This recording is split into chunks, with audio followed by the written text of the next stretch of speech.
না দেখুন, এটা তো আমাদের বোর্ড না, এটা আসলে বোর্ড ডিসাইড করবে এবং দুটা বোর্ড মিলিয়ে আসলে ডিসাইড করবে আসলে সিরিজটা হবে কি হবে না। আমরা আমাদের প্রিপারেশন নিচ্ছি। যেহেতু আমাদের সামনে এশিয়া কাপ আছে, ওয়ার্ল্ড কাপ আছে, সেটার উপর ভিত্তি করে আসলে আমাদের ট্রেনিংটা হচ্ছে। এটাও আমাদের একটা পার্ট অফ সিরিজ ছিল, যেখানে আসলে আমরা কীভাবে কী করতে পারি, কোন জায়গাগুলো আমাদের ইমপ্রুভ করতে হবে। বাট সিরিজের ব্যাপারে আসলে আমরা তো রেডি আছি, এখন বাকিটা আসলে বোর্ড জানে, তারা ডিসাইড করে আসলে কী হবে না হবে। অনেক রান করে প্রপার ব্যাটারদের খেয়াল করছে কিনা তারা, কিন্তু নিউজিল্যান্ডের বিপক্ষে হোমে খেলেও তেমন একটা স্কোর করতে পারে না। এটা আসলে আমাদের ব্যাকআপ কি এরকম অনেক বেশি শিখেছ?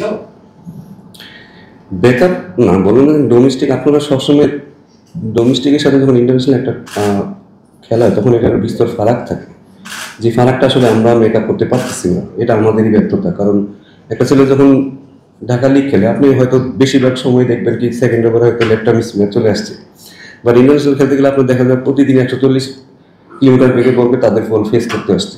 সেটা তো আসলে প্লেয়ারদের ব্যর্থতা বলা যাবে না, এটা আসলে আমরাই হয়তো সেই সুযোগটা তাদেরকে দিতে পারি না যে কীভাবে তাদেরকে ডেভেলপ করতে হবে। যে ছেলে ডোমেস্টিকে পারফর্ম করতেছে তার ভিতরে নিশ্চয়ই কিছু না কিছু আছে, বাট তাকে সেইখান থেকে যখন ন্যাশনাল টিমে যখন আসবে তাকে ওই টেস্টটা দিয়ে আনতে হবে। তো আমার মনে হয় যেহেতু এখন এই টিমে অনেক ভালো প্রোগ্রাম হচ্ছে, যেহেতু নিউজিল্যান্ড আসছে, এটা ভালো একটা টিম আসছে, সেই সাথে তারা হয়তো সামনে অস্ট্রেলিয়াতেও খেলবে। তারা যখন এইসব লেভেলে পারফর্ম করবে আমার মনে হয় তখন কিন্তু তারা অলরেডি একটা ইন্টারন্যাশনাল ফ্লেভার পেয়ে যাবে, তখন হয়তো তাদের ন্যাশনাল টিমে পারফর্ম করাটা তাদের জন্য অনেক সুবিধা হবে।